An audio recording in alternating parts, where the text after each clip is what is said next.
Good afternoon. Today we're asking, why do businesses get caught out by long-term work in progress? I'm joined by Graham Potts, who's a chartered accountant and managing director at our accounting firm, Wessex Commercial.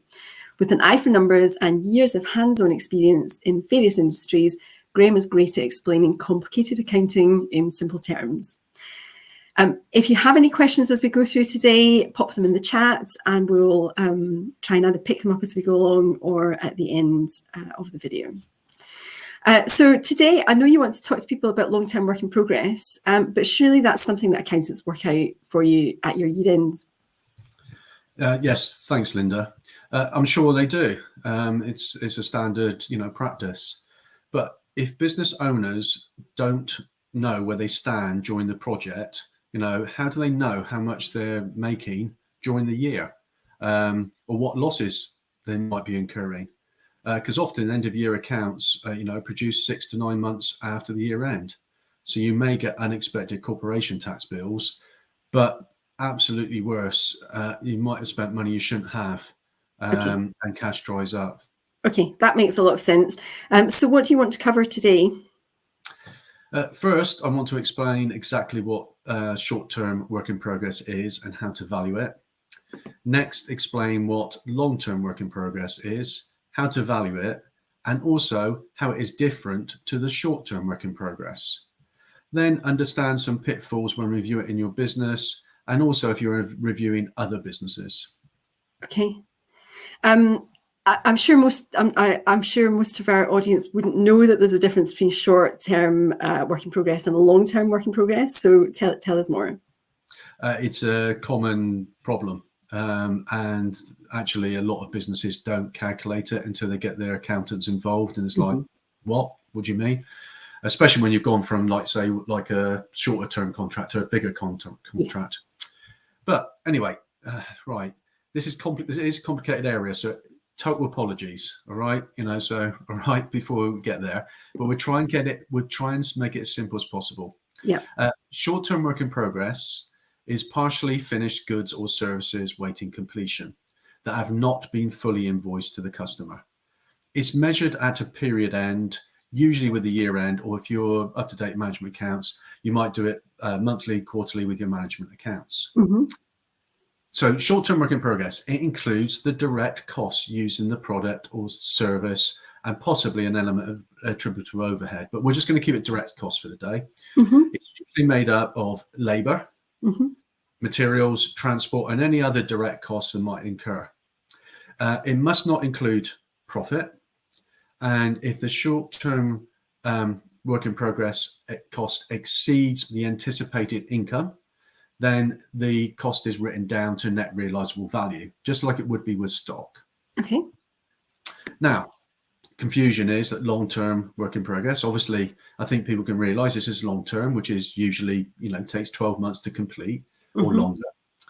And as it takes a long time to produce, finish, then it's a much more complicated calculation, where it includes not only the direct costs, it also includes a proportion of, profit and overheads maybe, but mainly profit. Or if you're losing money, it includes the full amount of the anticipated loss. I keep on stressing this is complicated, as you're likely also to have stage invoices, or interim invoices, not the cash payment side, it's what you've invoiced. Yeah. So at the end of your accounting period, you have to work out how much you've spent on the contract, say 40%. Then you look at what you've invoiced to date, then anticipate all future costs. And if that shows a loss, then you have to account for the total loss on that contract or job. If it shows a profit, then you have to take a proportion of the profit. Okay. So that's pretty complicated. Can you give us some examples, Graham? Yeah, so we'll show you a very simple example. So we're going to say, making the accountant's friends, we're making a special type of widget for a customer that will sell for £10,000. Now we split it into short-term and long-term on the on the scenario, but we're saying on both cases, your direct costs of £5,000. That's 5,000 for materials, transport, other direct costs, and labour. And your labour should include all your on costs. So when I say on costs, I mean national insurance, employers' national insurance, holiday pay, pension, etc. Yeah. Now, so your total costs are £5,000, and you will anticipate you're going to make a 5,000 profit in both instances. Okay. Now, however, if during the period up to when you value it, you've incurred £2,500 of those direct costs, then short-term work in progress will be valued at that value of the costs. So it's measured at cost, which is £2,500. Mm-hmm. And this is different to long-term work in progress. Just right? about to ask that, yeah. Okay, sorry. Yeah, butted in again. Let's take the same example again on the right-hand side. So remember, it's a £10,000 job, 5,000 materials, and that's transport, labour, etc. £5,000 direct cost, anticipated profit £5,000. You have spent £2,500 on materials, transport, labour, and you expect to incur the next £2,500 to complete the job. But this time for work in progress, because it's long-term work in progress, you have to take an anticipated profit. Mm-hmm. So you're 50% through the job, you can take 50% of the profit. Mm-hmm. Now the anticipated profit, anticipated profit is 5,000. You're 50%, so halfway through the job. That means you take half of the profits, and you recognise that in that set of accounts. Yeah. So your long-term work in progress is 5,000, whilst your short-term work in progress is 2.5. Yeah. So it's I guess it is quite confusing, but it sounds like for work in progress can be a different figure depending on how long the contract or the job is for. Exactly. You also, you also mentioned some pitfalls. I mean, it feels fairly straightforward so far. Maybe you've explained it well, but what are those pitfalls, Graham? Well, first of all, this is a very, very simple example. Okay. But what happens if you've invoiced part of the contract value? In this case, it's the amount of you must take off that amount of money off your valuation you come up with. So looking at the previous example, we had short-term work in progress of 2,500 and long-term work in progress of 5,000. Now, if we put up the next scenario, we'll now be looking at, if the business had invoiced, say, £4,000, right, then this would mean that short-term work in progress would be £2,500 that we had before. That's the cost. Less the £4,000 invoice means there's a deferred income of £1,500. That means it's negative short-term work in progress, but you can't have negative, so it would be called a deferred income, and that's income in advance that would go into your creditors, because technically you owe them for that. It's just the way the accountants decide to do their accountancy, just to confuse everybody. Okay. Now, so, but if you look at So sorry. Yeah, carry on. I was just going off on tangents. No, not at all. So there's more to it, though, Graham. Is that right? Yes, there is.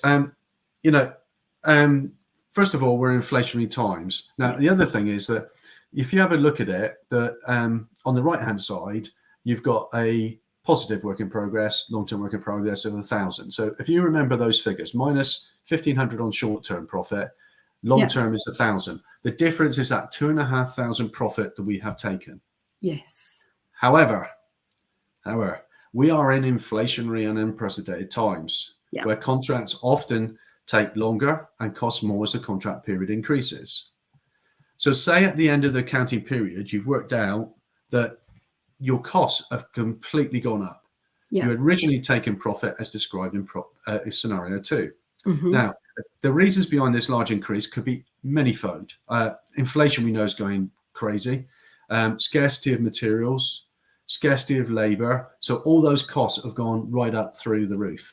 But it also could be that you found that you misestimated something, or something else has happened that you didn't expect a certain cost, etc. Yeah. Now, let's just say those costs have gone, mean that instead of you originally had £5,000, you've now taken £2,500 of the cost you spent, but that other £2,500 now means the cost to complete is £6,000. That means you had 2.5 plus the 6 gives you 8.5 expected costs. So it's gone from 5,000 total cost to 8,500. Hopefully everybody's still with me. Now, as you had taken no profit on the short-term work in progress, okay, this has no effect on this scenario, as we're still expecting to make a profit. So you don't have to write down the short-term work in progress. However, on the long-term work in progress, we had previously taken 2,500 profit. So we now have to write off the anticipated loss because we got 8,500 costs. We had taken 2,500 profit in the previous accounting period. That means our costs are now 11,000. So we have to write off that anticipated loss of 1,000. So that's what we have to do on work in progress there. Long-term work in progress. So there's so much to think about there, Graham, and I imagine that it gets that was a simple example. I imagine it gets pretty complicated. Yes, and obviously the higher the contract value, and especially the length of the contract, the more complicated it gets. You talked about some other pitfalls, Graham. What were those? I'll give you, obviously it's measuring everything, it's so complicated, but I'll give you a scenario. We had a client that was worried about a contract that they were going to take on with a new customer because the customer was demanding 90-day payment terms. Yuck, don't like it. And I honestly, I think cash is king. So you've got to be very careful taking on long payment terms. I think most people know that. But our client's potential contractor, sort of a person who's going to go to the customer. They had reasonable credit rate. It was a decent credit rating when you looked online. So it was like well over the value of the job. So they asked us to review the accounts because we were adamant, no, don't try and do whatever you can. Now their customer was a large business. So you could then get their full accounts on Companies House because they weren't a small company. So they had to file a profit and loss account as well. Basically, that is the email address just popping on the screen. It's if you search Beta Companies House, you'll usually be able to do it and go in and search anybody. Right. So now, again, we always harp on about being very careful with extended terms, as often that means that businesses face so much, you face cash issues. Now, we looked at the accounts on Companies House. Their turnover had increased 25% year on year, but their work in progress had gone up 100%. Therefore, we looked at previous accounts as well, and their cash was reducing year on year over the past 2 to 3 years. So we talked to the client and said, look, we advise against you taking on these terms, and you should seek much more cash-friendly ones, even if this meant reducing your profit a little, because I've been involved where we've done that before to get better cash. Now, as though it's hard for them, they understood what we were talking about and they said, look, you will not be in control of that contract. They will. And if they have problems, you've got big problems. And it just didn't smell right. So they took our advice. They didn't win they didn't win the contract because they tried for 30-day terms and someone else came in and accepted the 90-day terms. However, 18 months later, surprise, surprise, that company went into their proposed customer, because they never worked for them, went into liquidation. And our client would have not only lost a lot of money if they'd taken on the contract, because they would have struggled to get cash. It could have bust them because it was quite a substantial contract. And how did the client feel? Obviously, we had quite a lot of discussions to start with, and they weren't happy, but they understood. But they wanted to grow, so they wanted to grow fast. But once they found out, it wasn't us, they found out that the company had gone into liquidation, they came back and thanked us for the advice. That makes sense. And it just shows that the work in progress issue isn't something just for those small, for the small businesses. We've got to think about how customers are doing as well, and understand that their business is stable. So Graham, what do business owners need to do now in relation to work in progress? Well, exactly as you said, it's not only for you, it's for your, customers, contracts you might take in, whether that's a long-term contract with, to do with a massive product or, engineering, contracting as regards like construction industry. You have to be very mindful of cash. Yeah. Now, work in progress itself can be very, very complicated. So if you're struggling with it, you should get expert help to look at it and set up the right systems to measure it. Now, I would stress that you should be checking this regularly. You should have regular management accounts, at least quarterly. Depends on the size. It might be monthly. It depends on the size of business. But you should be checking regular. And it may not be every job, but there should be certain jobs, the ones that are really material to your business. Otherwise, you could be in for really nasty surprises. As I said before, unexpected tax bills, but much worse that you might be taking profit where you shouldn't have, and you might incur losses instead. Often money dries up towards the end of a contract, and you need to make sure you know where you stand, as you need to protect your cash. If you've got your cash on the contract, you're in control. If you haven't, you're not in control. And no business goes bust if it's got cash. But there's plenty of businesses that have gone bust that have been profitable but run out of cash. So please be very careful with work in progress. Yeah, and I guess it's worrying as well if people are think they've got profits in the business, are taking dividends out as well. That could put directors in a very difficult position. It could, and if you put it exactly like that, if they take out profits that it shouldn't have dividends, and their their profit and loss account, the realizable reserves, actually goes negative because you have to have a change at the year end, that can mean those dividends being actually illegal. The accountant will say, no, you can't take those dividends, so they'll go to your director's loan account. And then if you have problems later on, you'll get into what's called S455 tax, which is costly. And the other thing that's costly is that if your company does go bust and you owe the company money from the director's loan, the revenue will come after you. So it is something to be very, very careful. It's a very good point, Linda. Yeah.